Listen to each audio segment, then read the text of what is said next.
Welcome to the Power of Pleasure podcast.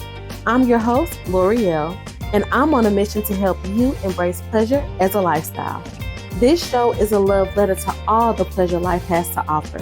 And each week, I'll be chatting with friends, loved ones, peers, and people I admire about all things pleasure. Through these conversations, I'm giving you the best tools, resources, and tips to help you create a life that is ooey gooey juicy good, one shift at a time.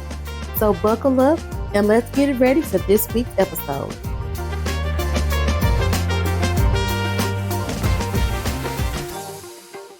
Good morning, good afternoon, good evening, beautiful people, wherever you are. Thank you so much for joining me for another episode of the Power of Pleasure podcast. I'm your host, L'Oreal, and today I'm joined with Julianna. She is a jack of all trades. Social media manager, dietitian, podcaster, doing all the things, helping people to just be inspired and live a great life. And I'm looking forward to chatting with her today. How are you? I'm doing good. Thank you for having me. Wonderful, wonderful, no problem. I was saying, before I started officially recording, that I just want to share with people as many ways as possible for them to incorporate pleasure in their life. And I think that it's really important to hear from people with different backgrounds. And so take a few minutes and let the people know a little bit more about who you are and what it is that you do. Yeah. So hello, friends. Julianna here. And my former life has been being a dietitian. That's what I have a master's degree in that, a medical license, but wasn't really happy when doing that job. And recently has switched over to being a social media manager, which I'm way happier in that position. I've always had like a little bit of a creative element or a lot of a creative element to who I am. And working in healthcare really wasn't helping me use that creative element. But besides that, I do have some podcasts that I host on my own, and I'm a very avid runner. So that is a big part of what I do and one of my passions, and possibly something we could talk on. But that's just kind of the general gist of it. I've been told that I bring a chaotic good to a lot of things that I do. I'm just kind of slightly chaotic energy, but not in a way that's trying to hurt anyone, just a little bit silly. So that will probably play through a little bit here, but I'm excited to be here. So thank you for having me. No problem. We're here for, constructive chaos. Yeah. And so I appreciate that. And I'm happy that you decided to join me today. I think it's really interesting. You mentioned that you were a dietitian and now you're doing social media management. How did that happen? Yeah, so it more or less happened because, obviously had got my dietitian's license, was working in healthcare throughout COVID in nursing homes. And nursing homes are kind of the unwanted stepchild of the healthcare system on a good day. So during COVID, it was not ideal. And I just went through quite a lot of trauma, as most people who were working in healthcare at that time did.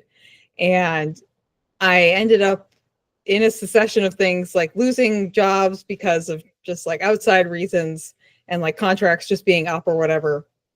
A couple of times in a row. The first time I just shoved myself back into the nearest job I could find. Like the first dietitian job that would take me, I went right back into it and I was miserable for another like 2 years. And I did the same thing again and then was miserable for like a year and a half. And the last time that it happened, I actually took a second for myself to be like, what do you actually want to do, Julianna? Are you actually happy right now? Do you want to go back and just take a bunch of jobs that make you really unhappy? You have to drive really far to. It's not a positive environment for the most part. And I looked back and realized I've just really never been happy being a dietitian. And I think part of that is, again, the really creative side that I have and wanting to play with that. And just for other people's reference, when I was deciding what I wanted to go to college for, my main choice was to go for vocal studies for singing. And my mom told me that if I did that, she would not help me pay for any of my college. So we kind of transitioned into the dietitian side of things. That was something that I was interested in at the time and still are. And not that I regret my choices in any capacity, but I've just always had a propensity for creative things. And now I get to do that full time, which is great.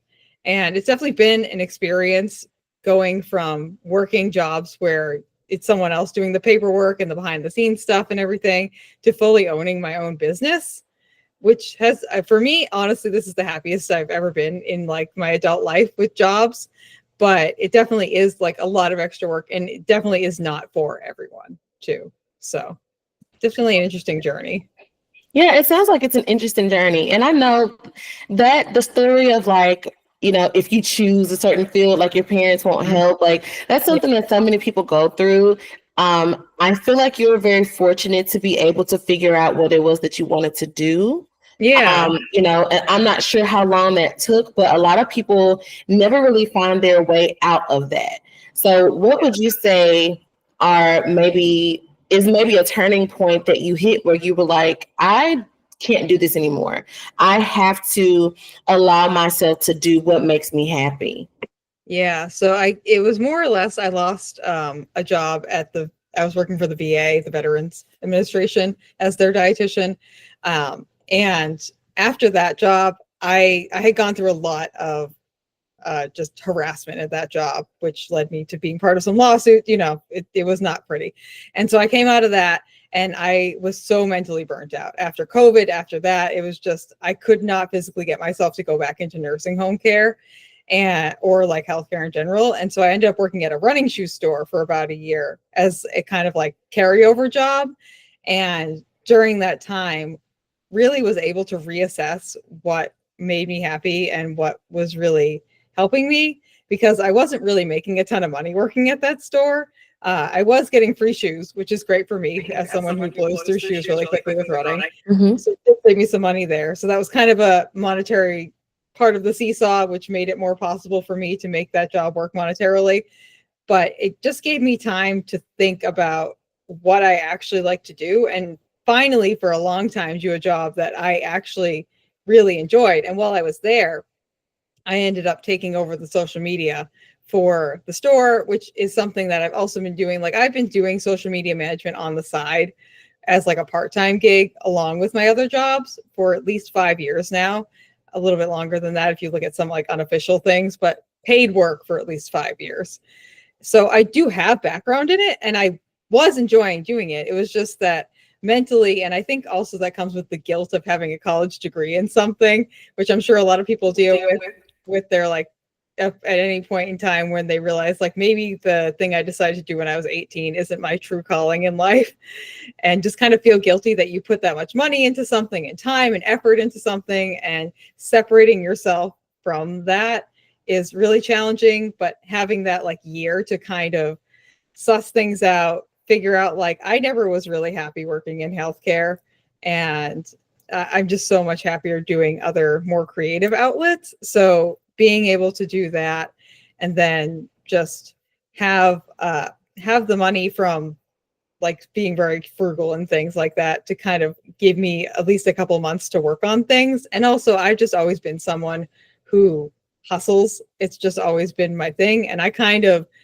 relish in that. I like making connections. I like being on the grind and like doing something and like taking action.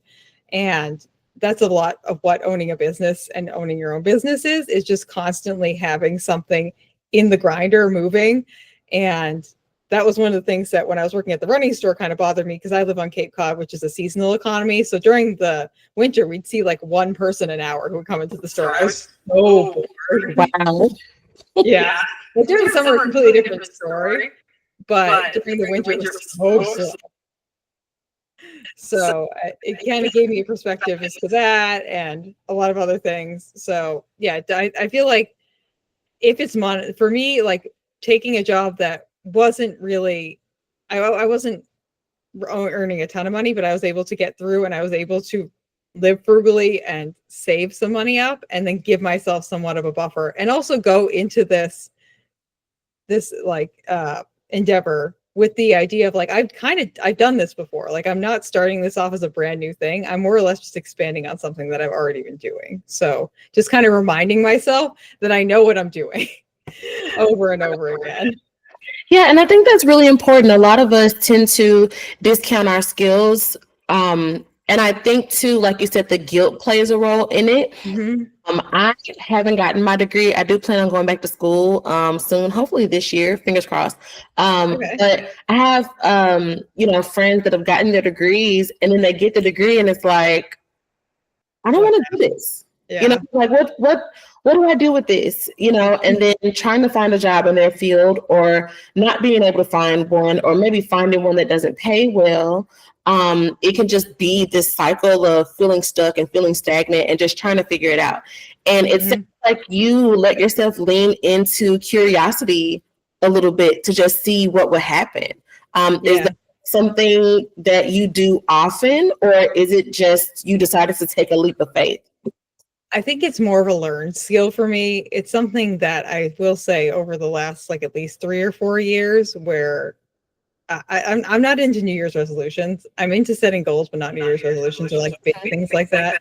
But my goal the last like 3 or 4 years has just been to be a little bit more myself every day, whether that's in a big way or a small way, like whether it's like, oh, I chose the ice cream flavor I wanted instead of giving into peer pressure, or like I did something really big and I started my own business today because it felt right. And just being a little bit more myself, which has led me to kind of lean in a little bit more to things that I just innately because of fear, more or less, would not have done. And I think honestly, some of the biggest factors of me taking this on is one, I have a really good support system that I've built up over the last like 3 or 4 years. I love to say that my found family is the best. And they were just there for me the whole time, like kind of being like giving me reasonable and rational assessments of like how I was feeling and helping me work through that. And also this isn't the first time. This is like the fourth or fifth time that I've like moved on from a job or lost a job. And this is the first time that I haven't just rushed back into another job. So it's more or less that I've kind of swung the bat a bunch of times already and struck out. And this time I actually decided to practice and can step up to the plate with some kind of experience and like take a second to breathe and just be like, okay, Julianna, you're not like desperate for money. Like we're not on the precipice of losing our apartment. Like I do have family members who were willing to help me if something happened, like just for a couple of months. And like knowing I had that as a backup and my own financial like savings as a backup, and also the skills that I have all the skills that I needed. And I had proven over the last 5 years that I know what I'm doing. Like I've worked on multiple paid things before. It just hasn't been the entirety of my career. And just kind of remembering being like, okay, Julia, you can do this. Like you've done it. Like this isn't anything new. You're just doing more of what you already do. And just, I guess, learning from the past and realizing that I kind of shorted myself by just rushing back into whatever I felt was going to make me the most money, which in the long run really didn't. And just shorting myself the opportunity to do something that I actually enjoy, as opposed to was just doing because I needed a paycheck. And again, the guilt, like didn't want to leave my master's degree behind and feel terrible for all the money that I spent on that. That makes a lot of sense. And I think something that you spoke to was just like slowing down and just taking a moment to think about what you wanted and just take into consideration not so much what you would be giving up, but what you stood to gain. And so what was that process like for you? It was definitely interesting. A lot of just self-soothing and I know, and verbally processing, because that's how I process information, is verbally. So a lot of me sending like panicked 30-minute voice messages to my best friend who was very kind to listen to them and then provide me with feedback, and just checking in with people who I knew were going to like give me a reasonable, rational assessment of what was going on. And also, again, just like self-soothing, telling myself like, Julianna, you've done this. Like, this isn't anything different than what you've done before. You're just scaling up what you've already been doing. And again, like I've been doing podcasting now, I think for like 8 years, maybe. So I'm totally used to like that kind of like you're probably familiar with like that kind of gig work that podcasting almost is, where you're hustling to get guests, you're hustling to get podcast episodes out, you're like outsourcing things from certain people. You have to like really be able to communicate with other people and also tell them what you need and what you want. And I've just been doing that for a long time, on top of doing the social media for a long time. And I know how to do all of them. And I know that I'm actually like pretty good at all of those skills. Like I have reviews from people. I have the data to back it up. And I just had to keep reminding myself that I'm really not doing anything new, and I'm not doing anything that I'm not good at. It's just, again, a reframing and a kind of utilization of the skills that I already have. So just a lot of self-soothing and a lot of just my friends listening to me talk for very long periods of time. Am all too familiar with those voice messages. I'm trying to think of how many so Instagram, Facebook, Voxer, Telegram, and WhatsApp. I have that sounds about right. Conversations going on in all of those apps where it's voice messages, it's gifts, it's articles, it's just all of the franticness. I call it chaos, calamity, and confusion that you go through like before you decide what it is that you want to do. Or sometimes you just have a moment where you're confident about the thing, but there's just this kind of nagging voice, and you need to just let that voice have a moment to speak before you move on and do what it is that you need to be doing. And I think it's really good to have that, not so much to like complain, but to just have a sounding board and have somebody be able to reflect some things back to you. Yeah. And my best friends are really great about just listening to what I'm saying and being like, Julianna, this is silly. Are you worried about this? Or like, this is a valid concern. This isn't. And just providing me with like honest feedback, which I really value and I think is really helpful. So yeah. And I also am the person too, who I think I have at least like 5 to 7 different apps that I'm constantly communicating with people on. And it's kind of it's that lovely sense of chaos, that chaos of connection that I think a lot of us experience. Absolutely. And so with being a business owner, it can be daunting. It can be really hard. It can be frustrating because there's so many moving parts. Especially if you don't have a team, or if you don't have, people, contractors that you work with to delegate things and help you get things done. So what are some of the things that you do to help keep yourself focused, without necessarily sacrificing your mental health? Yeah, I think one of the most valuable things, and this kind of comes back down to the connection side of things, is talking to other people who are in the same or similar boats as me. And I will say I've been really lucky to find people in my community who either were my friends or have become my friends, who I can just like once a week I'll go on a walk with my friend Nicole, who's also like a solo independent business owner, and some of my other friends who work from home too, and just kind of like utilizing that time and that flexibility that we have to talk to people. I also like to do what I like to call field trips, where I'll go out to, if I work with some local and non-local organizations on their social media, and I'll go on field trips to the places that are local and I can do things with. So that way it gives me an opportunity to connect with people, not feel so isolated.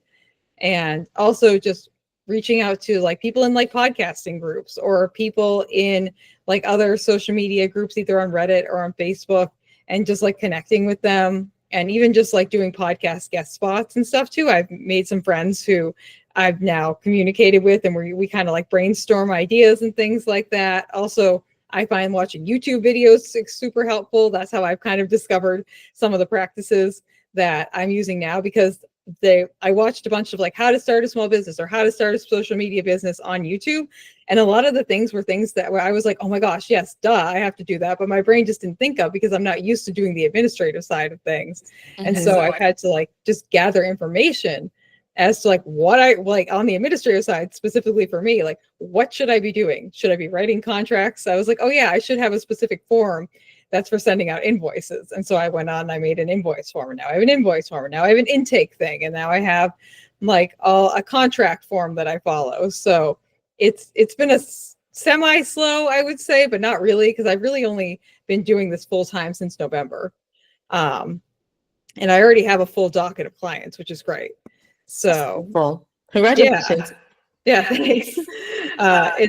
It's definitely been a process growing, but all my friends have been like, of course, Juliana, you could do that. I'm like, but there goes me like self-doubting myself the entire time. And I'm like, I don't know. And they're like, yeah, no, duh, Juliana, of course you could do this. This is the same, again, it's pretty much saying like what I try to tell myself is like, I've been doing this for a while. I'm not really utilizing too many new skill sets. Some of the administrative side of stuff is me just learning what needs to get done and kind of creating a schedule for myself the best I can, which as someone with ADHD is definitely challenging. So just I've been trying to create more of a schedule of like, okay, Mondays are for administrative tasks and like kind of delegating out certain days for certain things as like I've kind of filled out my schedule and I have a little bit more reliability as to which clients are going to need what when, which was kind of the biggest problem at the beginning because I was doing interviews with people, like onboarding people, and then they weren't really sure what they wanted and I wasn't sure what the vibe was. And just because doing content creation, social media, and like video production, that's a pretty wide net to cast. Mm-hmm. And each one of my clients has something a little bit different that they're looking for. I think it's typical if you have like a small business that does like contracting work, but it just was more of just like growing pains, which we're still definitely going through, but a little bit more organized in the growing pains now, which is definitely appreciated. And I'm able to kind of organize things a little bit more. But that's something I would definitely recommend too, is trying to find some kind of routine for yourself. It can be a little bit unpredictable, but like I have at least like 3 days now where I pretty much have a good at least theme that I'm operating under. It's not the same work every week, but it's like I know on Monday's the day where I get all my scheduling done. I get the whole week planned out. If we have meetings that need to get done, I make sure that the weekly meetings are set in stone. Any big projects that got to get done, we sort that out on Mondays. So just doing things like that, I find helpful. Good. I was going to ask you, what are some things that you do to keep yourself on track, but you already kind of went over that. And so I'll rephrase the question, switch it up a little bit. As a creative person, you're using a lot of your creative gifts and talents for your clients. How are you keeping up with still being able to nurture creativity for yourself personally and professionally? Yeah. So one of the things that I've done is I started a new podcast recently called Runna, which is about running on Cape Cod, Massachusetts, spelled Runnah, because that's how you pronounce it in Massachusetts. Mm-hmm. But I started that, and that's kind of how I've learned. Like, I didn't do video editing before I started this podcast. And what happened essentially was I was working with the Cape Cod Marathon, which is one of my paying clients and something that I'm very involved with. And I had been like, oh, I'd like to live stream the finish line because people like to watch their family members finishing whatever race they're running. And sometimes they can't make it. And it's just nice for them to be able to see it. And we're always looking to up our game at the Cape Cod Marathon. And so I had discovered that we had the Falmouth Community TV station has like all these resources that you can use. And I didn't know were there.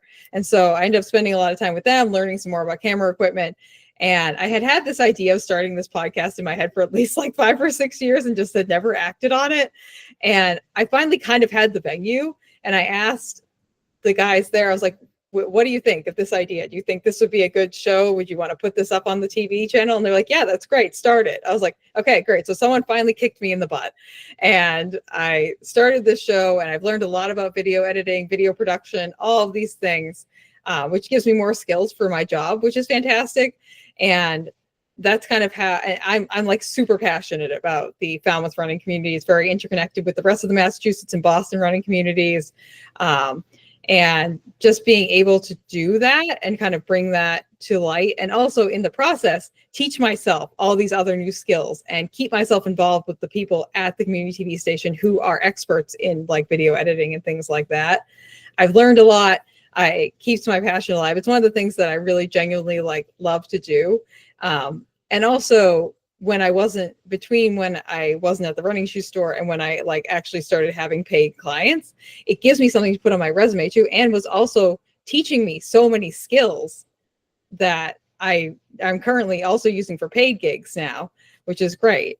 But I find that by doing that, that has kept my creative juices flowing, because I have now people who are watching the show. Mostly it's like my uncle and my friend Daniel. Like there's not that many people listening or watching that show, but for me it's fun. And they give me feedback and they give me ideas, and getting to bring on all these different people from the community and really showcase them and have a nice time talking to people has been really, really great. And just having people like feed into it, give me more ideas, me being like, okay, great. Like I can do this, I can do that.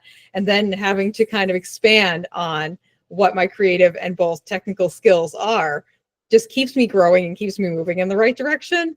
And I found that because that is like my passion project, by keeping that alive, it keeps everything else feeling so much more fresh and everything else feeling like I want to get involved with it too. And also it just makes me feel more confident, and also gives me a venue to essentially screw things up, because no one's paying me for this podcast, and the stakes are very low. So if I screw something up, it's fine, but it gives me a venue to learn things that I could then refine and use in like paid clients work. So I found that that's been extremely helpful for me. That's really interesting, because what I'm getting from what you're saying is, first of all, getting involved, not necessarily being afraid to speak to people, ask questions, get to know people, stepping outside of your comfort zone a little bit. And I think that's something that can be really hard, especially for online business owners, because we're used to doing everything behind a computer screen. Yeah. And so taking the leap to do things locally, go and visit some of your local clients to get to know more about them, and, have a, face-to-face chat, like, hi, I'm the person doing your social media. How are you? Like, I think that that's something really important. What are some tips that you have for people who have been nervous or hesitant to step away from the computer, or, put the phone down and get out there and get involved? Yeah, I mean, I'll start it with saying that all of the clients that I've found have been through personal connections, and me actually like speaking to people. Like I've reached out to people via email and via like contact boxes and phones and things like that. And yeah, I will say even the audacity of some of even the local businesses around here to not get back to you is wild. But all of the people, because I have some people that either connected me that aren't like local to me, but I've been connected through local connections, or they've been part of an event that I've been a part of. Like the people who do our race shirts and like our merchandise and like our sweatshirts and stuff for the Cape Cod Marathon. I'm now doing their social media. They're based out in New York, but we work with them locally, and I know them personally as well too. And even like just yesterday, I got a referral from, I work with Farming Falmouth, which is a local nonprofit here in town, and do their social media. And I got 2 referrals out to some realtors that one of the ladies who works with Farming Falmouth is working with. Because she's like, yeah, Julianna's doing a great job. And like these people express that they're interested. So I just booked 2 new clients yesterday, which is great. But I would say that one, based off of the job market and like my time trying to find a job, not doing like the personal connection side of things, the job market right now is not friendly to people who are not going to step outside of like a job board and step outside of their comfort zone even just a little bit. So that's just kind of the baseline.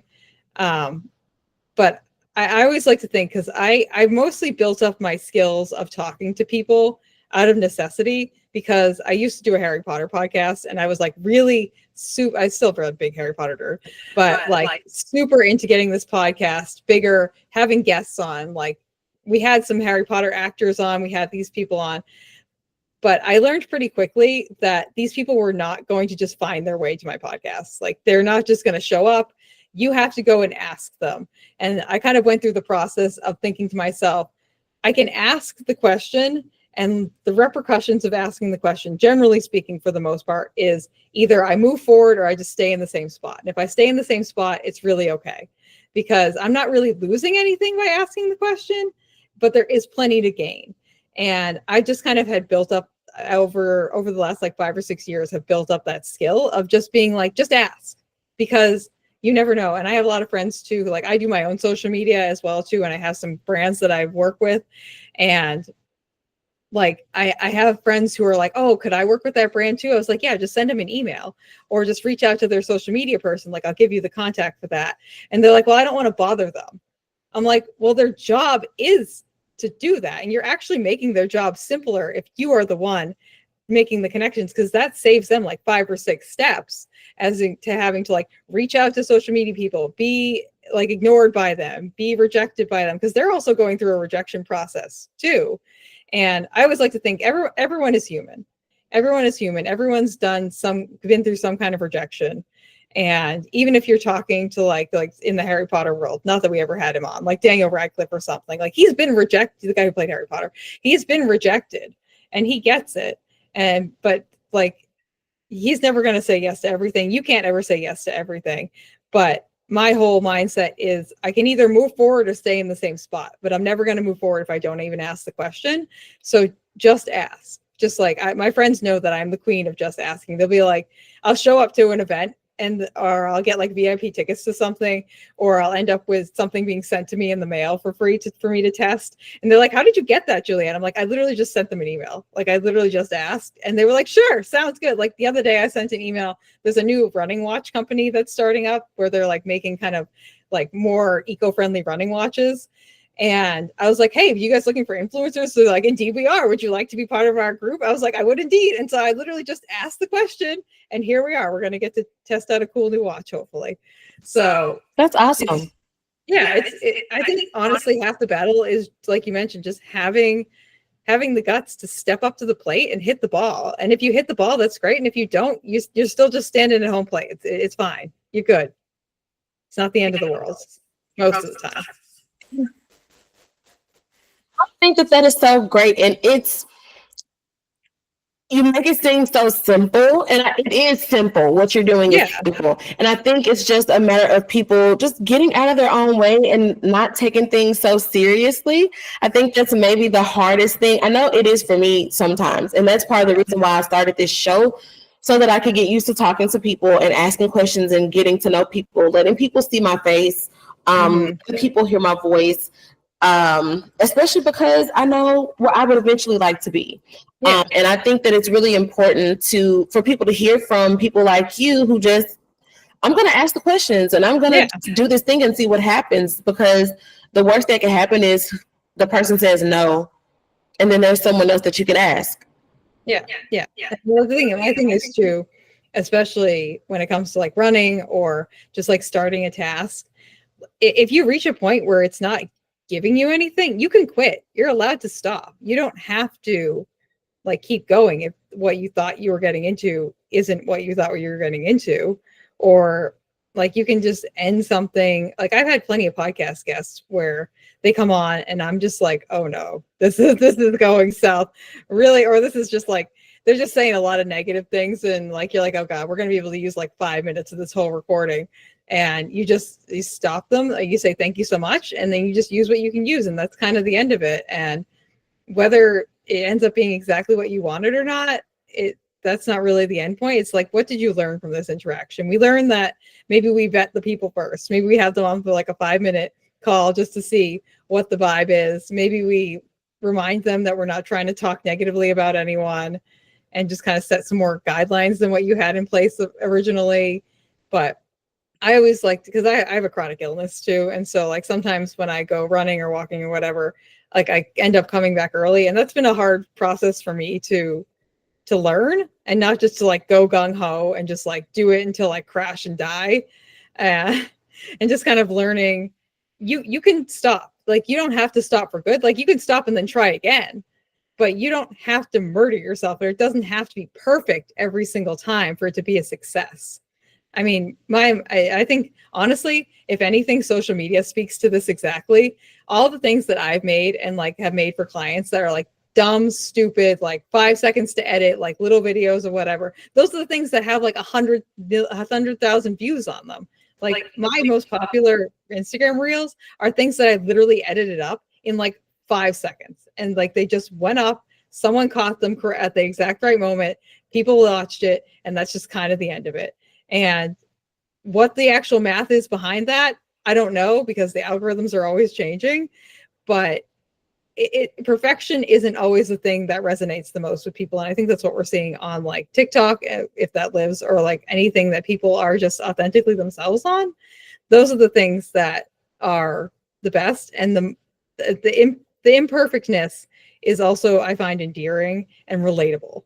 And so by really stressing yourself out to do everything perfect 100% of the time, you kind of just smashing your head up against a wall. I've learned personally from personal experience and living that life myself, trying just to make everything perfect and then realizing I'm not getting anywhere.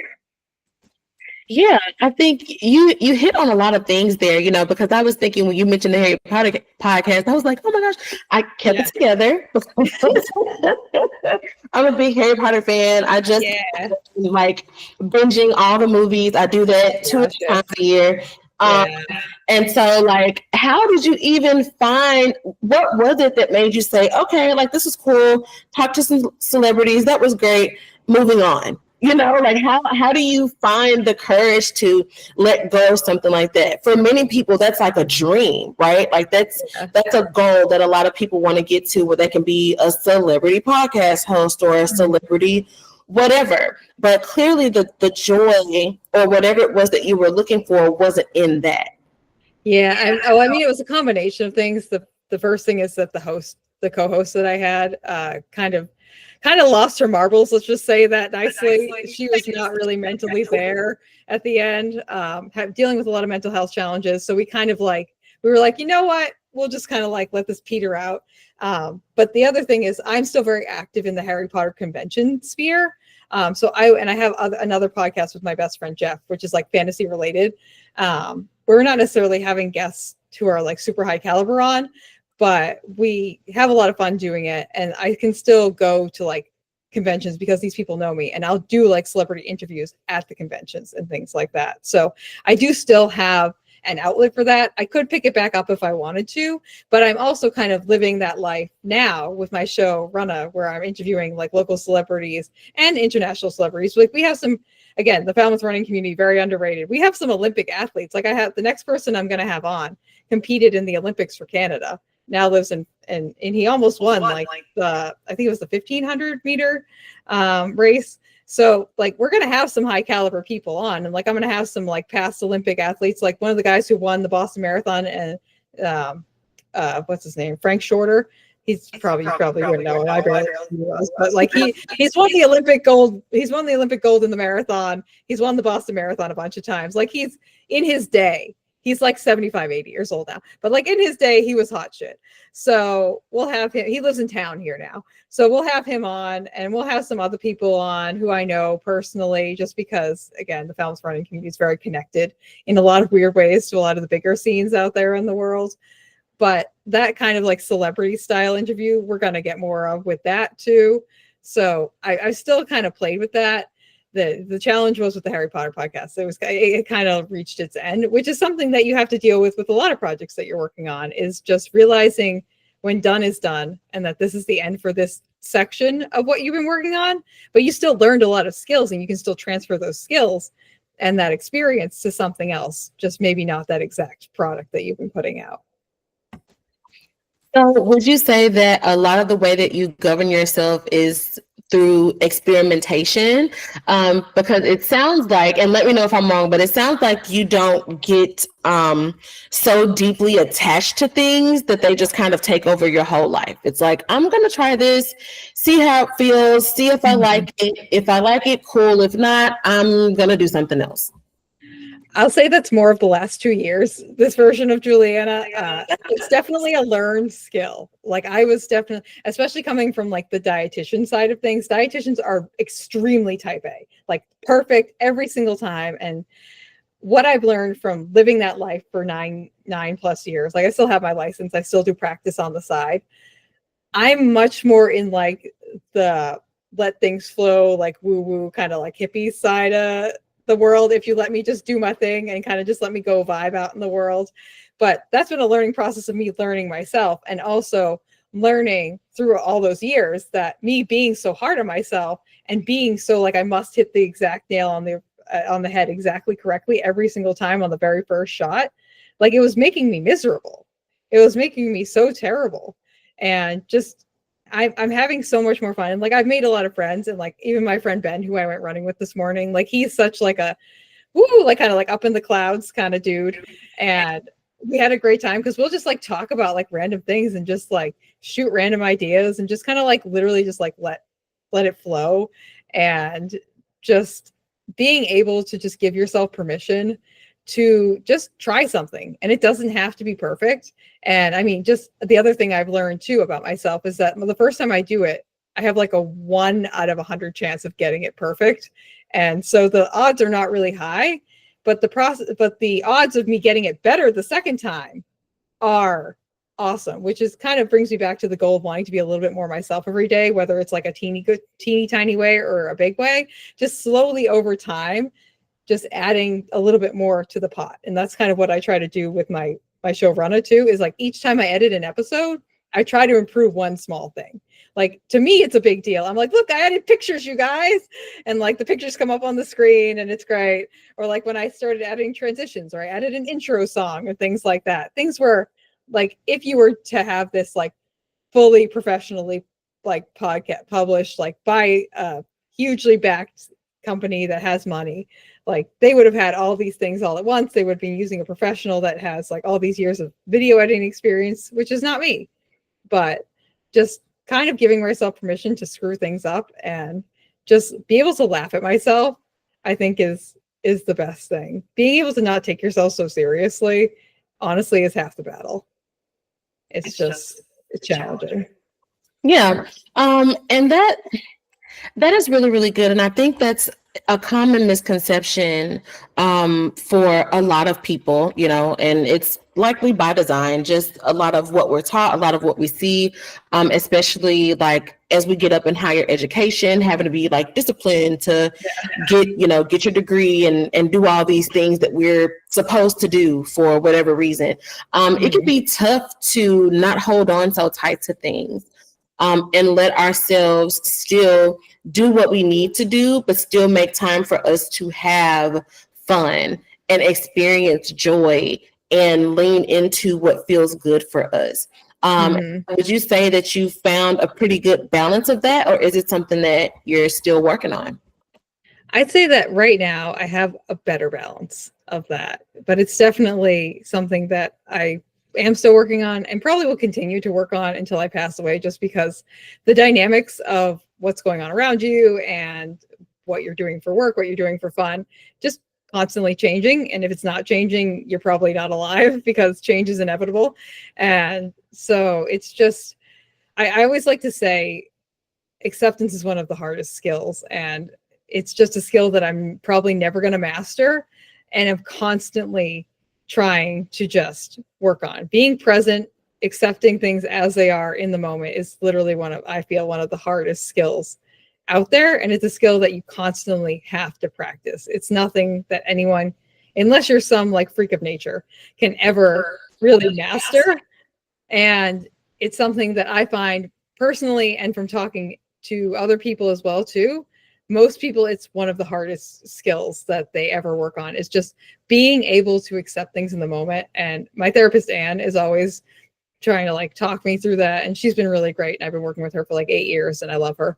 But like, I go out, for me, like running is how I process my feelings. Like I'll go out on a run or a walk and I'll process my feelings out there. And sometimes the only thing I think to myself is like, just accept where you are, Julianna. Like we're just going out and we're going to go running and we're just going to breathe. The only rules are that we breathe and we keep our feet moving and we just accept what's happening around us. And whatever feelings come to us, they come to us. We process them and they just keep moving. I also think back to, I don't know if you've used not Duolingo. Gosh, what is it called? It's not Calm. It's one of the meditation apps. Oh, Headspace. Sorry, Headspace. Yeah. So one of the like metaphors or visuals that they give for your brain and your thoughts is your brain is kind of a sky, something that's like largely unchanging and it's just always there. And your thoughts are the clouds, and you can't really affect how fast or slow the clouds move through, and you can't affect what's inside of them for the most part, but you can just accept that it's raining or that it's sunny or that it's partially cloudy or it's a little bit colder than it normally is, and just kind of acknowledge the clouds and say hello and just keep going throughout the rest of your day, because you can't really stop them or change them or do anything about them, but you can feel them, you can acknowledge them, you can accept them. And that's kind of a visual that I like to think back to a lot of times, because for some reason that resonated in my head and it made sense in my brain. So that's kind of where we are. Yeah, I mean, that's good. And it makes a lot of sense. And I feel like it definitely paints a picture for people listening and for the people that are watching.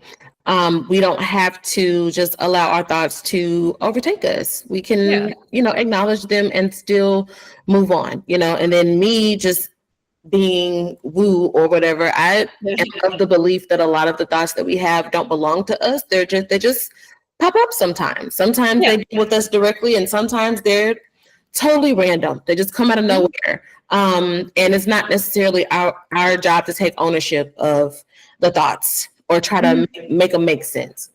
Yeah. Um, Sometimes it's just processing and just yeah. accepting. Mm-hmm. Absolutely.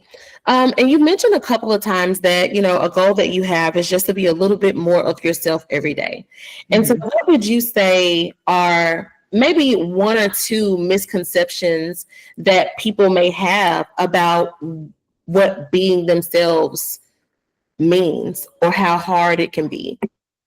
I think honestly, the thing that's the people probably have the most misconceptions about is just how challenging it is. It's really hard to just not be so self-conscious and affected by those around you to be able to even discover who you are inside, because that was half of my battle, because I have ADHD and like I'm neurodivergent. So I realized like 3 4 5 years ago that I have been like masking so hard for the first like 25 years of my life that I was like thinking, I was like, what do you like, Juliana? I was like, I don't know. What do I like? I like didn't have a good profile. You asked me what music I like, I'd be like, yeah, I just like what everyone else likes. I just been people pleasing and masking for so long that I didn't really know what it was that I liked and wanted to do. I mean, even coming back to the dietitian career of like just doing it because my mom said I should and it felt right and things like that. Mm-hmm. It's hard to be yourself when you have so many influences around you. And I think one of the things that I kind of credit to running is most runners that you talk to, we're in tune with our bodies, sometimes too much. Sometimes we're too aware of what's going on in our bodies. But just taking that intuition and that inward looking and just kind of thinking to myself, like, does this feel authentic to me when I go through interactions? And thinking, like, giving myself the space to think, like, do I like this? Do I not like this? Does this feel correct to me? And just more or less understanding what it feels like within my soul to feel like something is correct in the moment. And for me, that means I'm not second guessing myself. Like, I say the thoughts out of my mouth and there's not a tinge of regret or a tinge of like, ooh, did I please that person? Did I not please that person? Like, was that the right thing to say? Like, granted, I still go through all these moments. Like, this is not a perfect system in any capacity. But I will say, like, generally speaking, especially over the last like 3 or 4 years, I don't have any moments that I actually regret. Like, I used to like be the person who would sit up at night and be like, I can't believe I said this to that person, blah, blah, blah, blah, blah. And I've gotten to the point now where I just feel like I'm operating mostly so authentically to myself, where I get to the end of the day, I was like, yep, I said what I said. That's the end. Okay, great. We had a nice time. And just I feel in my soul that I'm not trying to skip over a beat when I'm talking to someone. Like, when you're talking to someone, you go to say something, you're like, oh, maybe I should say something else. I like, I've learned myself well enough where even if I'm trying to not overturn the apple cart, I can still say something in a way that feels authentic to me and act in a way that feels authentic to me, and just giving myself permission to know that, like, what I do isn't necessarily going to be perfect for everyone else, and what everyone else does is not necessarily going to be perfect for me, and it's okay to be different. Like, that's fine. The world would be so boring if we were all the same. And yeah, I guess just giving yourself that grace too, to just do what you want. As long as you're not hurting anyone, I say just do whatever you want, you know? Yeah. Just And there you have it, folks.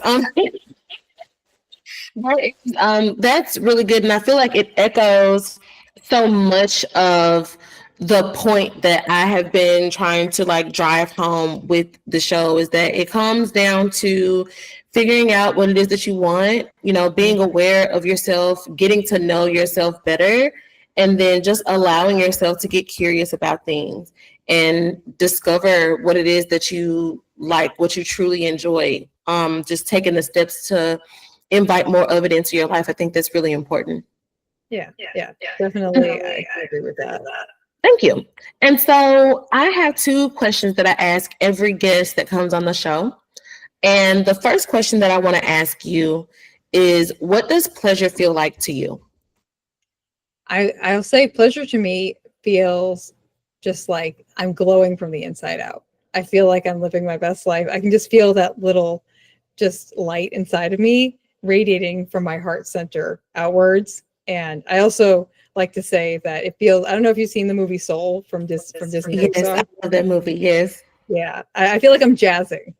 Like the main Mm-hmm. character when he's doing what he authentically is meant to do and feels in his soul that is his calling, because he plays jazz. They call it jazzing, but it's you're living your most authentic life, and you're really just radiating from the inside out joy and just passion and just being in the moment to the utmost extent.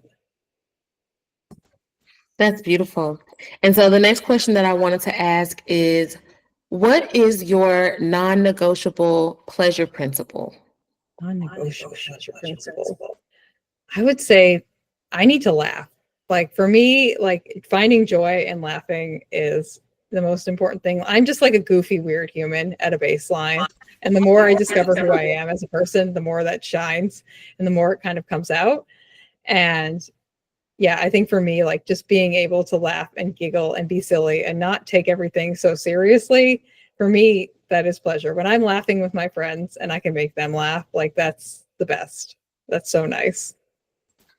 Laughter is the best medicine. I think I'm a laugher. I'm a giggler. Um, I'm a I'm an oozer. Like I don't know what else to describe it as, but like when I hear funny stuff or when I'm just overwhelmed with joy, I'm just like, just kind of, So I think it's really good though. I think that's really good.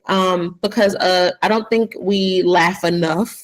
I definitely feel like some people need a laugh, some good food, a cup of water, and a nap, and it'll change their life. I think that's a good prescription for a lot of humans. Yeah, absolutely. And so you mentioned so many things, and I know that there's going to be people watching and listening who want to know how they can get in touch with you. Maybe they need help with their social media, or maybe they're a runner and they want to know more about the show. So where can they find you online to get to know about all these things? Yeah, so the best point to find me at would be my Instagram, and that's going to be Julianna_runs, so JELLYANNA_runs, and that's going to give you pretty much the central touch point for all of the things. And I'm very active on Instagram, so if you send me a DM, I'll get back to you. So that's if you have any kind of questions, that's probably the best place to hit me up.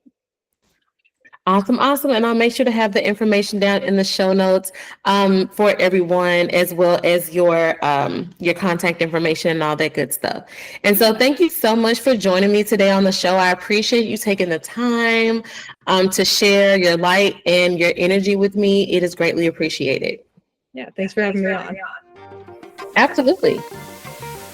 Thank you for joining me on this week's episode of the Power of Pleasure podcast. Make sure to check the website, powerofpleasurepodcast.substack.com. On the site, not only will you find some blog posts and other helpful tools to help you continue the mission, you'll also be able to access the show notes as well as any social links and resources from this week's guest. While you're at it, if you found this information valuable, which I'm sure you did in some way, go ahead and take a few moments to leave a rating or review wherever you're listening to this episode and share out on social. I hope to see you next week for another episode of the show. And in the meantime, in between time, go out and do one thing today to help you embrace pleasure as a lifestyle.